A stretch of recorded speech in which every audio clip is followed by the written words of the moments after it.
चलिए आज हम प्रोसीड करते हैं। आज we are going to discuss about, कल के लेक्चर को आगे लेके बढ़ते हैं। लेक्चर 2।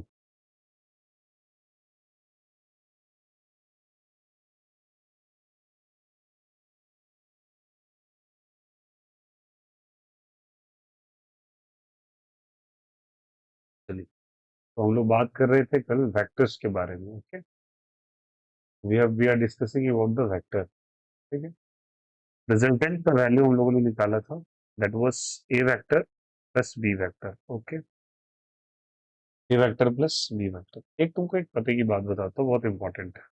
और मैंने डिफरेंस ऑफ द वेक्टर लिखा था ए वेक्टर माइनस। ठीक है, और सुनना मेरी बात।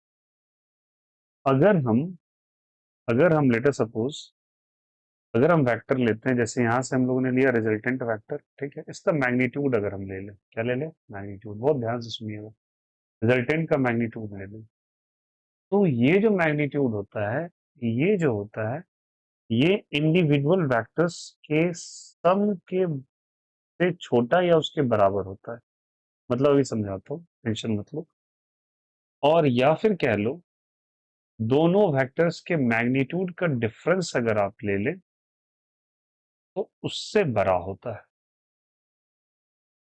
जो रिजल्टेंट वेक्टर है, फिर से बता रहा हूं, का मैग्नीट्यूड ए और बी के इंडिविजुअल मैग्नीट्यूड के सम से छोटा होगा, और ए और बी के इंडिविजुअल मैग्नीट्यूड के डिफरेंस से बड़ा होगा।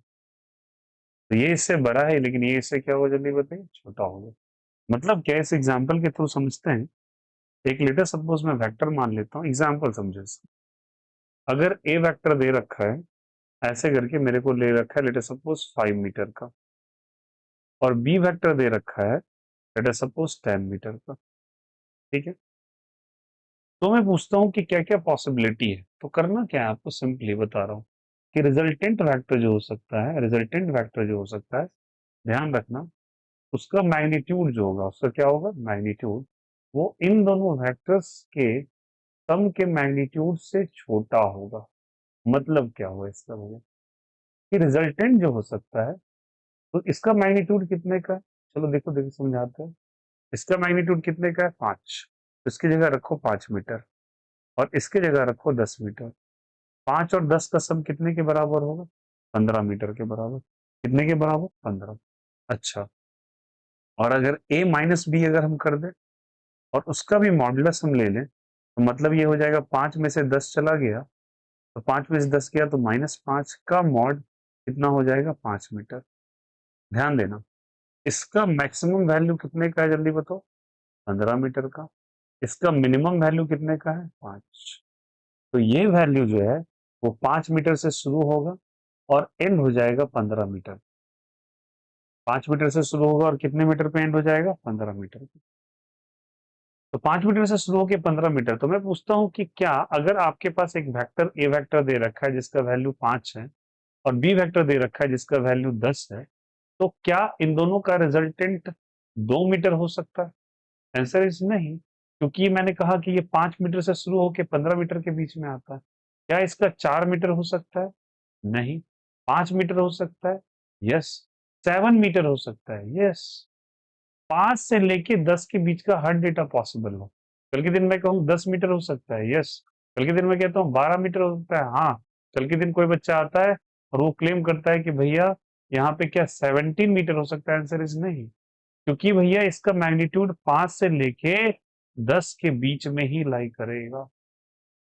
इस स्टेटमेंट का मतलब यही होता है, ये जो स्टेटमेंट लिखा हुआ है इसका मतलब यही होता है। Very very important, important concept है ये, बहुत इंपॉर्टेंट है कि अगर वेक्टर का जो सम होता है उसके इंडिविजुअल मैग्नीट्यूड के सम से छोटा या उसके बराबर होगा, या उसके डिफरेंस से बड़ा या उसके बराबर होगा, उसके नीचे और उसके इधर उधर नहीं होगा।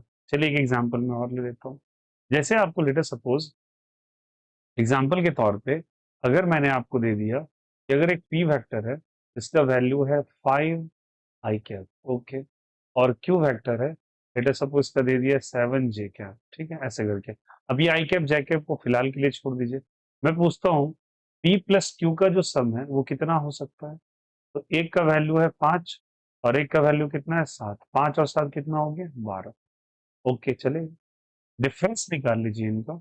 p माइनस क्यू, मत याद रखिएगा जो भी डिफरेंस लेंगे उसका भी मॉड लेना पड़ेगा आपको। तो 5 में से 7 गया तो इसका हो जाएगा -2 का मॉड हो जाएगा 2 मीटर। तो भैया ये 2 मीटर से लेके 12 मीटर के बीच में कुछ भी वैल्यू हो सकता है। तो कल के दिन कोई क्लेम कर दे कि लेटर सपोज भैया मेरे पास अगर 1 मीटर का है, तो आंसर इज नो। क्या 2 और 12 के बीच में एक आता है? नहीं। कल के दिन को कहते हैं 7 मीटर, यस। कल के दिन कहते हैं 10 मीटर, यस। कल के दिन कहते हैं 11 मीटर, हाँ। कल के दिन 2 मीटर, दो तो होगा ही, 12 भी होगा।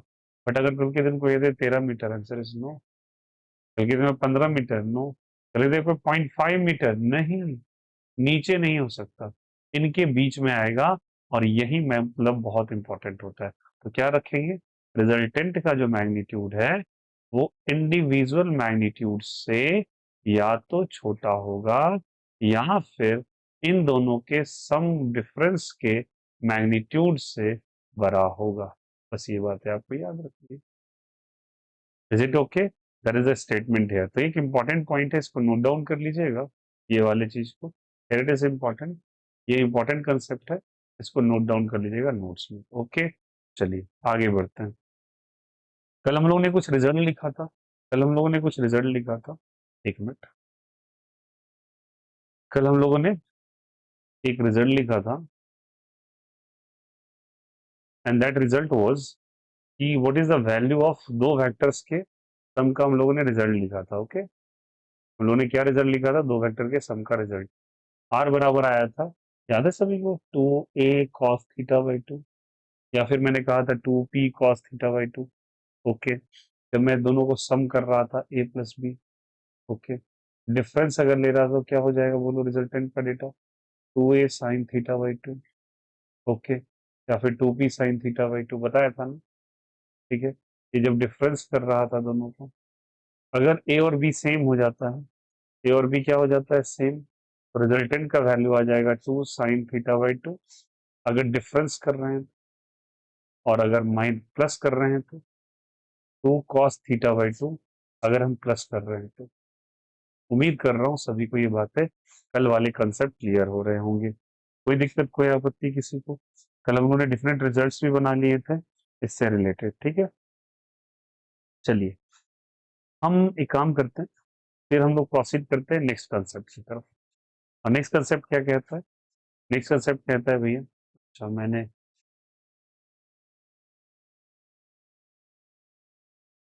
Hold on a minute. चलिए, नेक्स्ट कंसेप्ट कहता है हमें कि हमको कुछ और वेक्टर्स के बारे में कंसेप्ट समझ में आना चाहिए। उम्मीद करता हूँ ये वाला चीज यहाँ तक कंसेप्ट सबको क्लियर हो रहा होगा। काफी आसान, काफी इजी, कोई दिक्कत नहीं हो रहा होगा। चलिए अब हम बात करते हैं कि that is basically called as a, यहाँ समझते हैं। हम लोग कहते हैं that is called as a important, की कुछ पॉइंट्स ऐसे हैं जो हमको जानना पड़ेगा। और ये पॉइंट क्या है, मेरी बात को ध्यान से सुनिएगा, एक और इम्पोर्टेंट पॉइंट बताता हूँ, ठीक है। अगर आपके पास को प्लानर वेक्टर्स, कैसे वेक्टर्स है? को प्लानर वेक्टर, को प्लानर वेक्टर कहते हैं vectors lying on a same plane, lying on a same plane। एक ही प्लेन पे लाई कर रहे वेक्टर्स को हम कोप्लानर वेक्टर्स कहते हैं, ठीक है। तो अगर आपसे एक सवाल किया जाए कि आपके पास दो तीन कोप्लानर वेक्टर्स हैं, ऐसे करके मान लीजिए आपके पास एक कोप्लानर वेक्टर है ऐसे, एक वेक्टर ये है और एक वेक्टर ऐसे करके दे रखा है आपको। हम वेक्टर ए, वेक्टर बी और वेक्टर सी, कितने वेक्टर्स आपको दे रखे हैं? तीन वेक्टर्स दे रखे हैं। और अगर ये तीनों वेक्टर्स एक ही सीक्वेंस में ड्रॉन हो, मतलब देखिए ऐसे गया, फिर ऊपर गया, फिर नीचे आया, ठीक है। मैं मतलब कहने का मतलब होता है एक सीक्वेंस का कि एक ही बार आप पेन उठा के तीनों को बना सकते हो। देखो यहाँ से ऐसे करके वेक्टर बनाया आपने, बी वेक्टर बनाया और सी वेक्टर बनाया। तो कहते हैं कि अगर तीन वेक्टर्स एक ही सीक्वेंस में लाई कर रहे हैं तो याद रखिएगा इन तीनों वेक्टर्स का वेक्टोरियल सम जीरो के बराबर होता है। कितने के बराबर होता है? जीरो के बराबर। तो कम से कम आपको थ्री, मिनिमम कितने वेक्टर्स चाहिए? तो मिनिमम आपको चाहिए थ्री वेक्टर्स ताकि उसका ताकि उसका वेक्टर सम जीरो हो। तो मिनिमम 3 वेक्टर्स इज रिक्वायर्ड। क्या मतलब हुआ यहाँ से? इंपॉर्टेंट पॉइंट है, समझना। यहाँ से second important, minimum minimum 3 vector is required, vector is required so that their vector sum will be zero। Vector sum कितना होगा जल्दी बताइए यहाँ से? सम विल बी जीरो। कम से कम 3 वेक्टर्स चाहिए। कैसे 3 वेक्टर्स चाहिए? को प्लानर वेक्टर्स चाहिए आप। को प्लानर वेक्टर का मतलब होता है जो lying on a same plane, lying on on same plane, एक ही प्लेन पे लाइन कर रहे वेक्टर्स को हम लोग को प्लानर वेक्टर। बट एक बात इंपॉर्टेंट है इसके बाद, ये बात तो क्लियर हो गई। एक तो पहला पॉइंट मैंने ये आपको ये पढ़ा है कि वेक्टर का जो मैग्नीट्यूड होता है वो इन दोनों के बीच में लाई करेगा, ठीक नहीं? ठीक नहीं? अब यहाँ पे देखोगे तो ये वाला, और सेकेंड कंसेप्ट कहा कि एक कोप्लानर वेक्टर 3 कम से कम चाहिए जिसका वेक्टर का सम कितने के बराबर होगा? जीरो के बराबर होगा। ओके।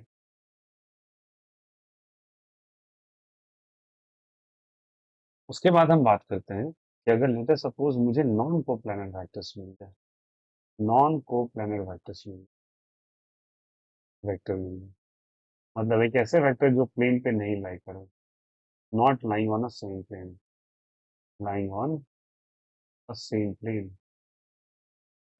तो सवाल पूछा, how many how many non coplanar vectors are required, coplanar vectors are required are required so that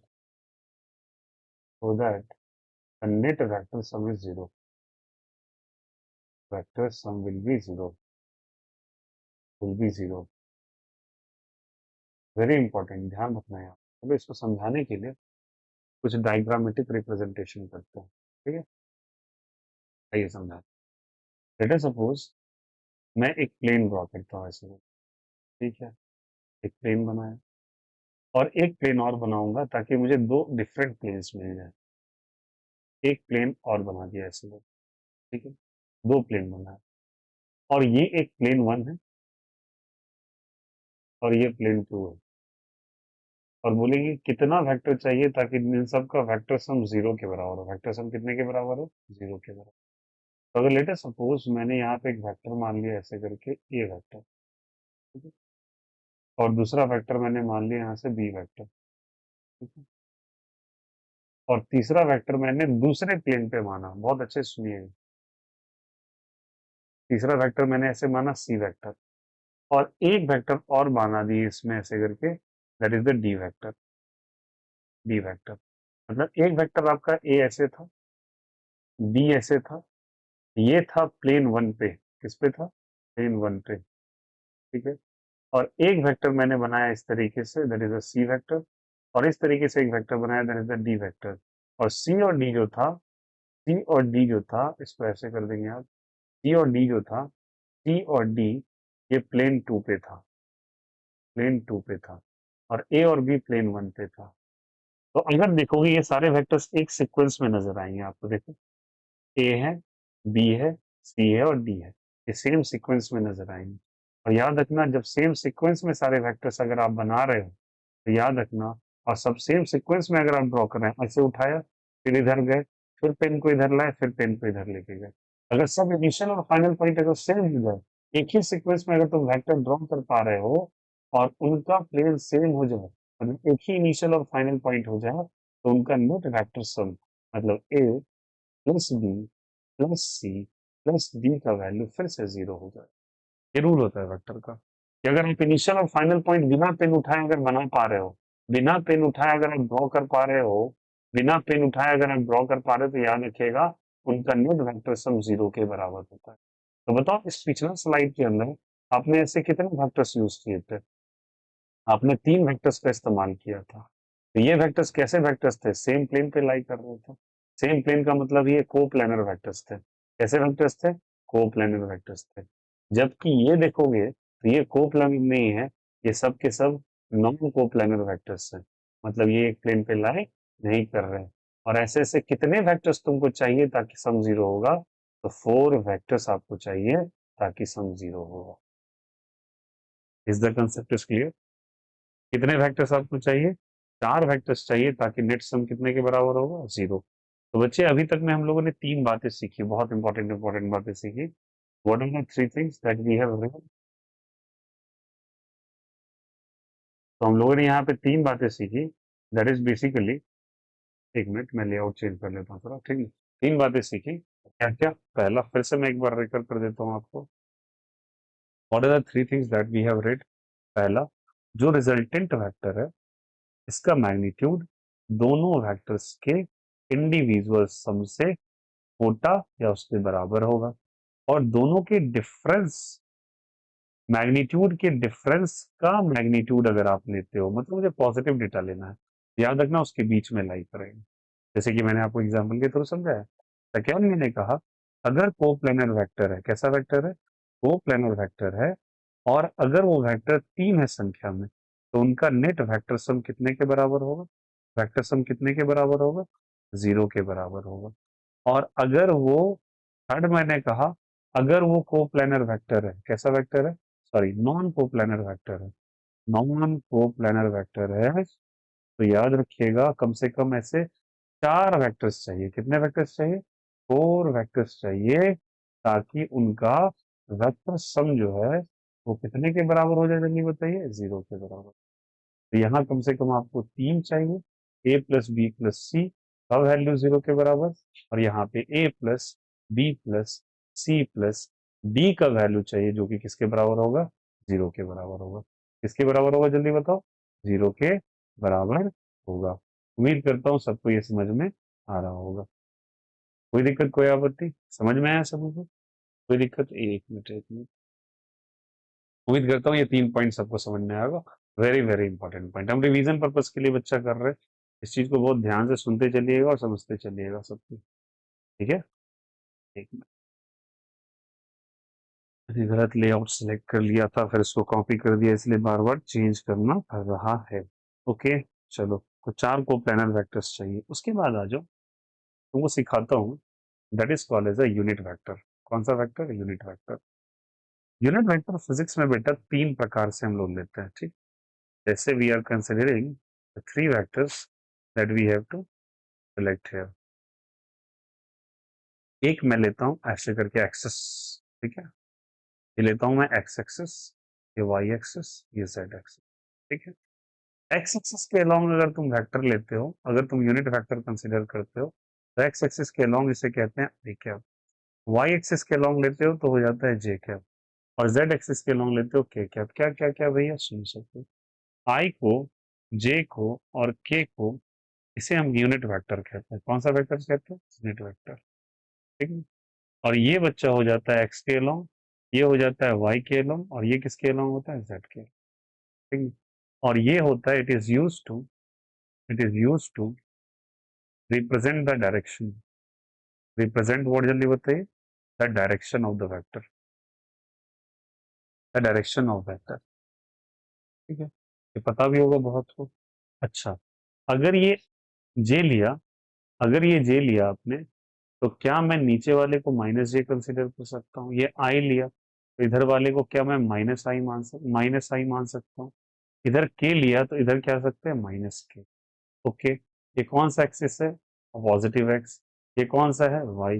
ये कौन सा है बोलो? जेड। अगर ये एक्स है तो ये माइनस एक्स होगा, ये जेड है तो ये माइनस जेड होगा, ये वाई है तो ये माइनस वाई होगा।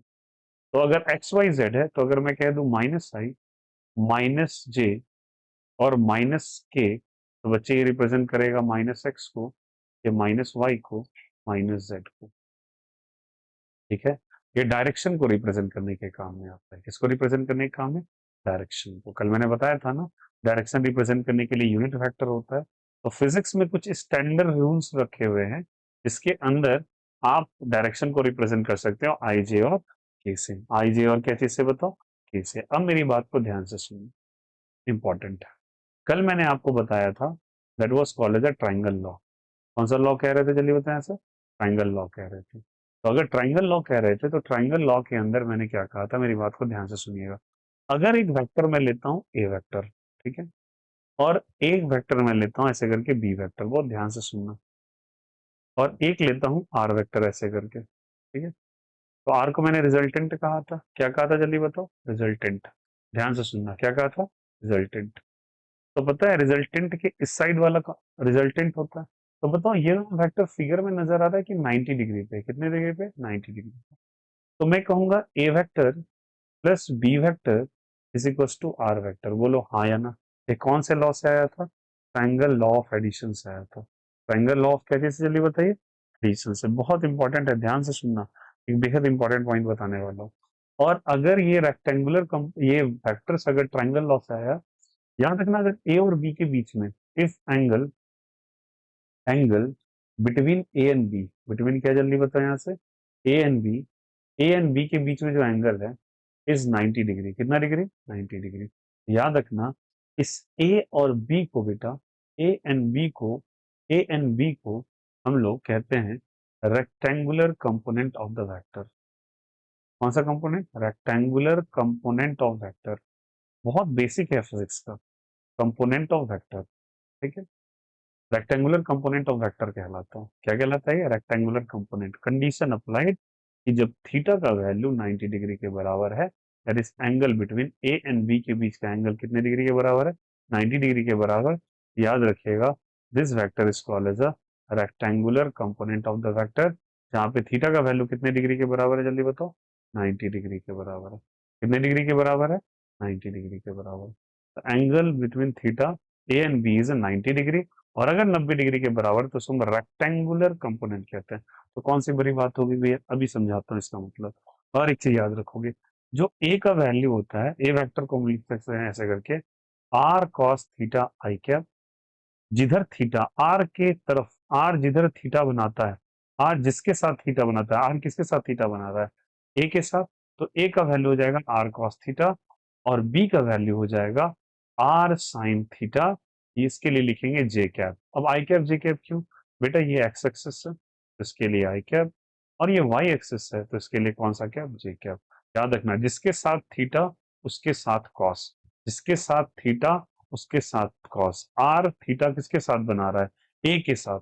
आर अगर ए के साथ थीटा बना रहा है तो इसको लिखेंगे आर कॉस थीटा, और अगर ये थीटा नहीं बना रहा है तो बचे हुए के साथ लिखेंगे आर साइन थीटा। तो मैं तुमको और समझा देता हूँ, चलो।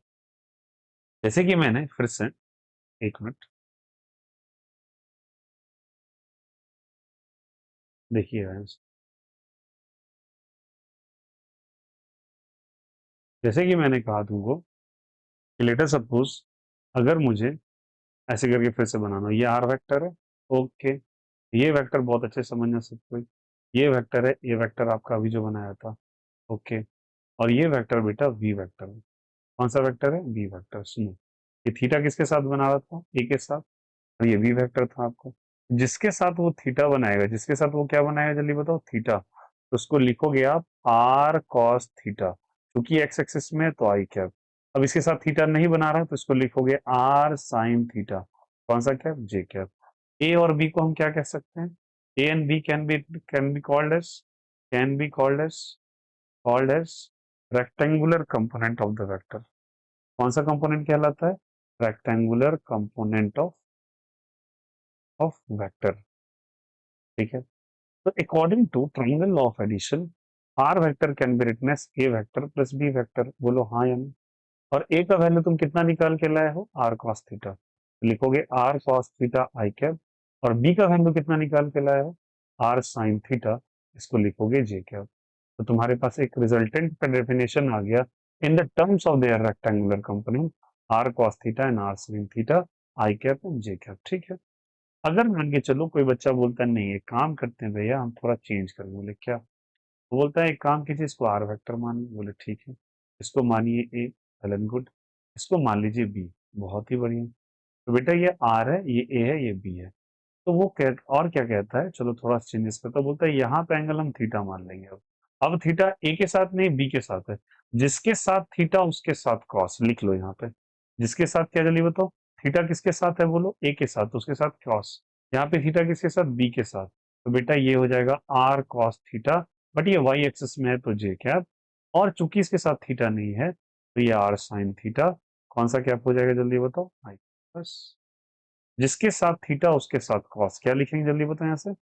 जिसके साथ थीटा उसके साथ क्या लगा देंगे जल्दी बताओ यहाँ से? Cos theta.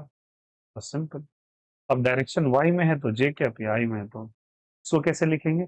आर वेक्टर बराबर लिखेंगे R cos theta J cap plus R sine theta I cap. जबकि देखो यहाँ से कॉस के साथ आई था, साइन के साथ जे था, यहाँ पे कॉस के साथ जे है, साइन के साथ आई है। क्या ये डायग्राम भी आपको क्लियर हो गया क्या? कोई दिक्कत, कोई आपत्ति? इसको कहते हैं रेक्टेंगुलर कंपोनेंट। कौन सा कंपोनेंट? Rectangular component. ठीक है। अब सुनना एक खासियत बात, इसमें एक इंपॉर्टेंट चीज समझाता हूँ। अगर लेटर सपोज रेक्टेंगुलर ना कह के अगर आपको कह देता non rectangular component, rectangular component, यहाँ पे अब ट्विस्ट एंड टर्न आएगा। कंपोनेंट, ठीक है? तो मेरी बात को सुनिएगा। ये आपका आर वेक्टर है, ओके। ये आपका ए वेक्टर है, अच्छा। ये वाला बी वेक्टर है। अब मुझे बताओ, ए और बी थीटा 90 डिग्री बना रहा है क्या? Theta is not equal to 90 degree. हम थीटा कैसे निकालते हैं?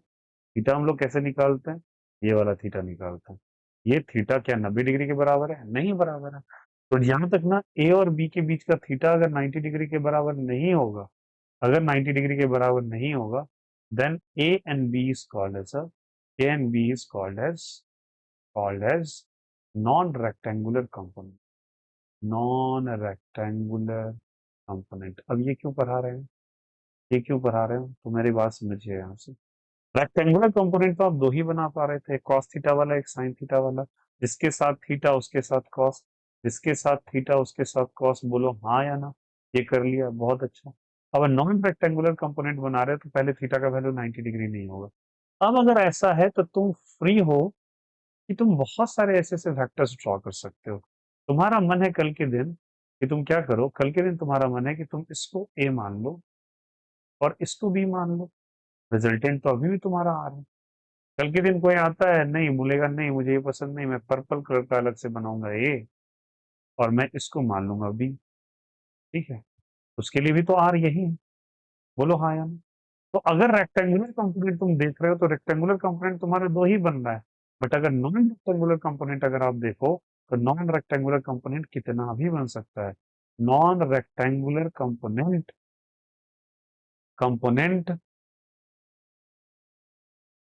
Can be infinite in number. Infinite in number. इसके लिए भी तो तुम लिख सकते हो ना triangle law of addition. R vector is equal to A vector plus B vector. बोलो हाँ या नहीं? और थीटा का वैल्यू 90 डिग्री के बराबर है? नहीं है, तो इसको हम कहेंगे नॉन रेक्टेंगुलर कंपोनेंट। और नॉन रेक्टेंगुलर कंपोनेंट जितना हो उतना आप बनाते ड्रॉ करते रहिए। नॉन रेक्टेंगुलर का कोई लिमिट नहीं होता है।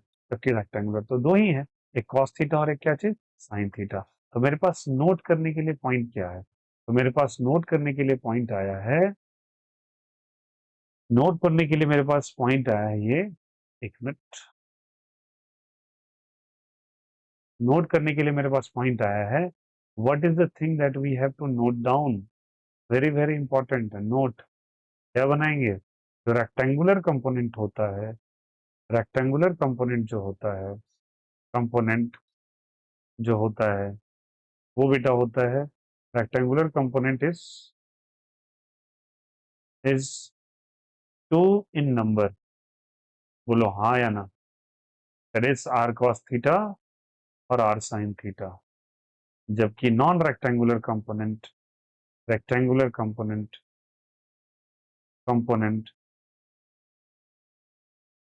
Is infinite in number. क्या इंटरेस्टिंगली बहुत सारे फैक्ट्स आप सीख पा रहे हो अपने, बहुत सारे फैक्ट्स सीख पा रहे हो क्या? ये कुछ मिस्टेरियस ट्रुथ हैं वेक्टर को लेके, जो कि आपको डिफरेंट एग्जामिनेशंस में देखने को मिलता है। और जब कभी ऐसे क्वेश्चंस आ जाते हैं तो बच्चा सोच ही नहीं पाता है कि क्या करे, नहीं करे। वहां तक तो ठीक था कि चलो रिजोल्यूशन कर लेंगे, ये कर लेंगे, वो कर लेंगे। बेटा न्यूमेरिकल्स बहुत अच्छे अच्छे लेवल पे हो सकता है, अभी बस बेसिक्स जान। क्या ये बात क्लियर हो गई क्या हम लोगों को? नॉन रेक्टेंगुलर कंपोनेंट जो होता है वो इनफाइनाइट नंबर में होता है। देखो कितनी अच्छी अच्छी चीजें सीखी हम लोगों ने आज। क्या क्या सीखा? चलो मैं बताता हूँ आपको। एक तो पहले हम लोगों ने ये सीखा, ये वाला। हाँ ये वाला, सॉरी, साइड को थोड़ा ऊपर करता हूँ। ये चीज हम लोगों ने सीखा आज। सॉरी, कहाँ गया भाई? Non coplanar and the coplanar vectors, देखो ये तीन बातें हम लोगों ने सीखी थी। और फिर जब हम नीचे आए तो हमको एक बात और नया मिला कि रेक्टेंगुलर नॉन रेक्टेंगुलर कंपोनेंट्स क्या होता है। ठीक है, को प्लानर वेक्टर कितने चाहिए, नॉन को प्लानर वेक्टर्स कितने चाहिए, और वेक्टर का सम का जो एक बात मैंने बताया था आपको, वो इंपॉर्टेंट चीज आपको समझ में आ रहा होगा। ठीक है, हमेशा ध्यान रखिएगा। चलो, और कुछ एक्स्ट्रा चीज आपको समझाते हैं। Very very important, these are the important concept. मतलब ना, इसको स्किप करके कुछ लोग चले जाते हैं, बट याद रखिएगा ये एग्जामिनेशन में काफी भारी पड़ता है फिर। अगर आप नहीं पढ़ के गए, अच्छे से कंसेप्ट नहीं ले गए, और आपको ऐसा क्वेश्चन आ गया तो भैया ये क्या पूछ दिया था, तो तभी तो आपको समझ में आएगा कि बेसिक्स किस क्यों स्ट्रांग होनी चाहिए फिजिक्स की। और ये बेसिक्स उसी बैलेंस पे डिपेंडेंट है। तो चार बातें, आई थिंक, उम्मीद करता हूँ पीछे की चार बातें आपको समझ में आ रही होंगी। तो याद रखिएगा, जैसे मैंने कहता हूँ, जैसे समझाता हूँ। जैसे मेरे पास समझो कि ये 5 मीटर का एक वेक्टर है, ठीक है। और यहाँ पे मेरे पास दे रखा है कुछ इन दोनों के बीच में 90 डिग्री का एंगल, ठीक। और यहाँ बेटा दिया हुआ है, लेटर सपोज तुम्हारे पास 30 डिग्री। तो जिधर तुम्हारे पास एंगल दिया हुआ तुम लिखोगे 5 cos 30 उधर, क्योंकि एक्स एक्सिस में तो आई कैप। और इधर लिख दोगे 5 sin 30, क्योंकि कौन सा हो जाएगा, ये जे कैप। cos 30 का डेटा कितने के बराबर, √3/2, कौन सा कैप हो जाएगा, आई कैप। sin 30 का डेटा कितने के बराबर, 1/2, कौन सा कैप हो जाएगा, जे कैप। तो it can be written as 5 × √3/2 I cap. और इसको लिख सकते हैं 5/2 जे कैप। इसको ऐसे तुम लिख सकते हो, 5 बराबर 5/2, 5√3/2 आई कैप, प्लस 5/2 जे कैप। ठीक है, और यहाँ पे तुम इसको 5 को एज एन कैप भी लगा देना, ताकि ये vector is equal to vector sum नजर आए। ठीक है, और भी मैं बताता हूँ। जैसे मान के चलो, ये 5 मीटर दे रखा है तुम्हारे पास, और ये तुमको दे रखा है 37 डिग्री का एंगल। कितने डिग्री का, 37 डिग्री का, ये वाला 37 डिग्री दिया हुआ। यहाँ लिख देता हूँ 37 डिग्री दिया हुआ। और अगर आपसे जिसमें सब थीटा बना दो, उधर 5 cos 37, और इधर हो जाएगा 5 sin 37। ओके। अब cos 37 जो होता है बच्चों, वो होता है 4/5, 4/5 होता है ये। ठीक है, थोड़ा मैथमेटिक्स में करा दूंगा, उसके लिए टेंशन मत लो। और चूंकि ये वाई डायरेक्शन में है तो जे क्या। ओके, ये होता है तुम्हारा sin 37, 3/5, ये गया। फिर इस 3 कौन सा कैप हो जाएगा, आई कैप। तो तुम लिख सकते हो 5 metre N cap can be written as 5/4 J cap, plus क्या हो जाएगा, 3 आई कैप। इसको कहते हैं रेक्टेंगुलर कंपोनेंट, अभी जो सीखा था हम लोगों ने। कौन सा कंपोनेंट, जल्दी बताओ, रेक्टेंगुलर कंपोनेंट। काफी आसान, काफी इजी। ठीक है, इसे रिजोल्यूशन ऑफ वेक्टर भी कहा जाता है। क्या कहते हैं इसको, जल्दी बताओ यहाँ से। इसे हम लोग कहते हैं रिजोल्यूशन ऑफ वेक्टर भी कहते हैं।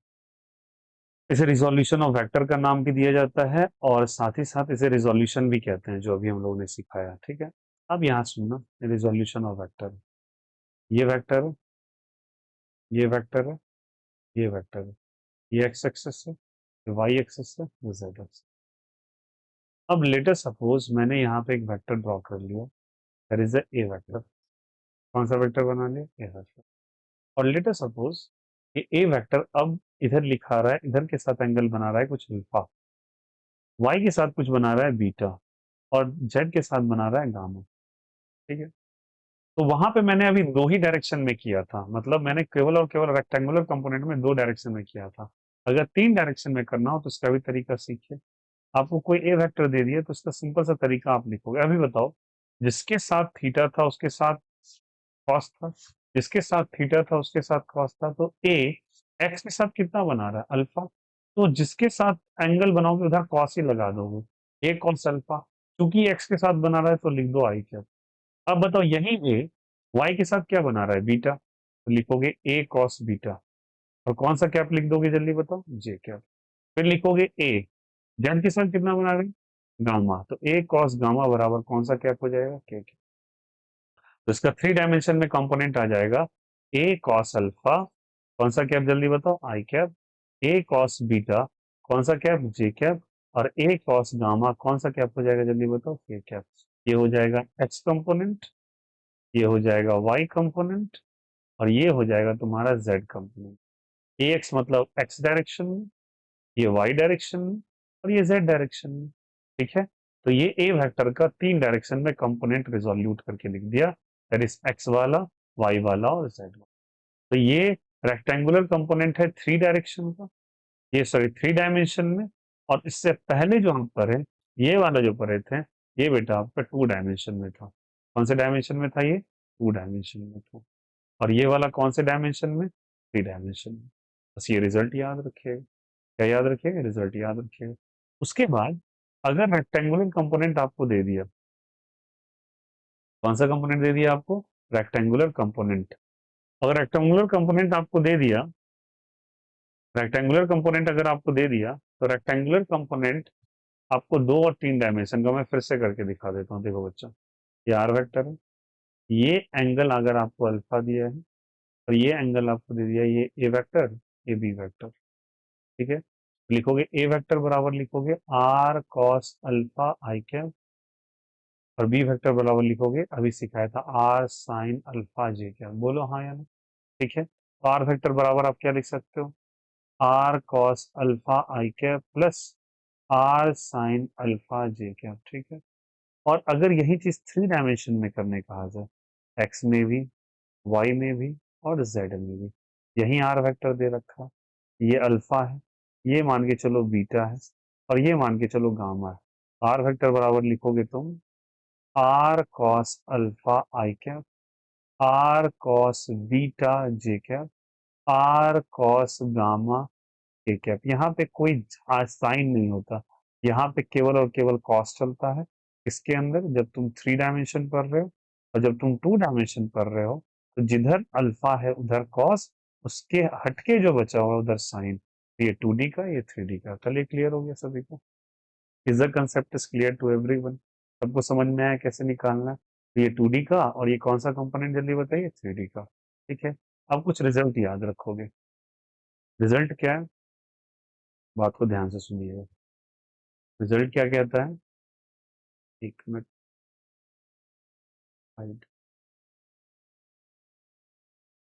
रिजल्ट क्या कहता है कि अगर आपको दो वेक्टर अगर 2 डायमेंशन में गिवन है, कौन से डायमेंशन में गिवन है? 2 डायमेंशन। तो आर वेक्टर बराबर आप लिखिएगा 2 डायमेंशन में अगर गिवन है, अगर तुमको ऐसे दे रखा है कुछ A I cap plus B J cap दे रखा है, तो अगर बोलेगा इसका मैग्नीट्यूड निकालो, मैग्नीट्यूड याद करो, हम लोगों ने क्या सीखा था, इसको लिखोगे रूट अंडर ए स्क्वायर प्लस बी स्क्वायर। और वही वेक्टर अगर आपको 3 डायमेंशन में दे रखा है, ए आई, बी जे और सी के, तो आप इसी का रिजल्टेंट निकालने के लिए करोगे अंडर रूट ऑफ, क्या लिखोगे? A square plus B square plus C square. ये मैग्नीट्यूड निकालने का तरीका है। और सुनिए, वेरी इंपॉर्टेंट, अगर आपको पूछेगा एंगल निकालने के लिए, क्या निकालने के लिए? एंगल। ठीक है, तो एंगल निकालने के लिए आपको पूछेगा, अगर एक्स के साथ पूछेगा, देखो ये एक्स डायरेक्शन में था, तो बोलेगा एक्स के साथ एंगल निकालो। एंगल निकालने का तरीका होता है cos alpha is equal to A by R. और एंगल अगर आपको वाई के साथ निकालना है, तो cos beta is equal to आप लिखोगे बी बाय आर। मतलब मैं कहना चाहता हूं कि अगर लेटर सपोज, अगर आपको ये आर वेक्टर दिया हुआ, ठीक है, ये तुम्हारा ए है और ये तुम्हारा बी, ठीक है, और मैं ऐसे कंसीडर कर लेता हूं कि इसके साथ एंगल बना रहा है अल्फा, और ऐसे कंसीडर कर लेते हो कि इसके साथ एंगल बना रहा है बीटा। ठीक है, ये आर वेक्टर इसके साथ अल्फा और इसके साथ बीटा। तो अगर आपको ए के साथ एंगल लगाने कहा तो बोलोगे ए बटा आर, और बी के साथ कहा तो बी बाय आर। बस सिंपल। उसी तरीके से अगर इसका मैग्नीट्यूड कहा, देखो याद करो मैंने एंगल को कल डायरेक्शन भी बोला है। क्या बोला है जल्दी बताओ? डायरेक्शन। तो अगर मैं पूछूंगा what is the angle with A, तो ए के साथ क्या लिखना है बता रहा हूँ आपको। ए के साथ आपको क्या लिखना है? Cos of alpha. अगर आपको एक्स के साथ एंगल निकालना है इसके केस में, 3 डायमेंशन के केस में, इसको हटा देते, let me change the colour first. देखो यहाँ से कॉस अल्फा का वैल्यू जो हो जाएगा भैया, वो हो जाएगा आपका A by root under magnitude of R. Magnitude of R तुमने निकाला। अगर आपसे कॉस बीटा पूछ रहा है तो लिखोगे B by magnitude of R. और अगर आपसे कॉस गामा पूछ रहा है तो लिखोगे सी बाय मैग्नीट्यूड ऑफ आर। ठीक है, ये कॉस गामा आ गया, ये कॉस अल्फा आ गया, और ये वाला कॉस बीटा आ गया। कोई दिक्कत, कोई आपत्ति, कोई तकलीफ? ठीक है, तो cos beta B by R, cos alpha A by R, cos gamma C by R. और यहाँ भी cos alpha A by R, यहाँ cos beta B by R. ठीक है, इस तरीके से आप लिख के एंगल निकाल सकते हो। कोई दिक्कत यहाँ से? जब आपको कहेगा कॉस अल्फा या कॉस बीटा निकालने के लिए, इस तरीके से आपको एंगल निकालना है। ठीक है, यहाँ भी ऐसे निकलता है, यहाँ भी ऐसा। मैग्नीट्यूड ऑफ आर को बेटा ये आर कहते हैं ना, ये ऐसे लिखो चाहे ऐसे लिखो, कल भी बताया था। ठीक ना, यहाँ पे एंगल निकालने का तरीका है। ये 2D का केस था, ये 3D का केस है। उम्मीद कर रहा हूँ सबको ये बातें समझ में आ रही होंगी, जितना मैंने आज डिस्कशन किए। बोलो यार, यस और नो? समझ में आया सभी को कैसे करना है? It's okay. चलो इसको रिवाइज करना, फिर मैं कल आता हूँ इंडिविजुअल कॉन्सेप्ट से। ये इंपॉर्टेंट है, सब कुछ एक एक चीज समझना। अच्छे से रिवाइज कीजिए, कोई डाउट होता है मैं कल डिस्कस करता हूँ। Bye bye, take care, have a nice day.